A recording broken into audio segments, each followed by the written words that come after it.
Kwa roho ya uamsho ambayo ipo katika siku hizi za mwisho inaambatana na matendo makuu ya Mungu, utukufu mkuu wa Mungu. Kitu cha pili ambacho hii roho ya uamsho inaambatana nayo ni maarifa makubwa ya Mungu. Maarifa makubwa ya Mungu. Maarifa makubwa ya Mungu. Kitabu cha Habakuki sura ya 2 mstari wa 14 anasema ya kwamba dunia nzima itajawa na maarifa ya Mungu kama vile maji yanavyofurika bahari. Dunia nzima itajaa na maarifa ya Mungu.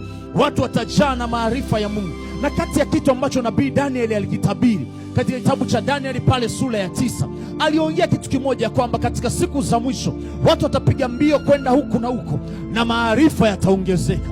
Kati ya eneo ambalo maarifa yataongezeka ni maarifa ya kumjua Mungu, maarifa ya kumjua mfalme Yesu, maarifa ya kumfahamu Mungu. Na kadri ambavyo tunazidi kukua katika maarifa yake, ndivyo ambavyo nguvu zake zinaendelea kuongezeka pia ndani yetu katika jina la Yesu. Na nakuombea mtumishi wa Mungu na uwe na kiu ya kujaa maarifa katika jina la Yesu.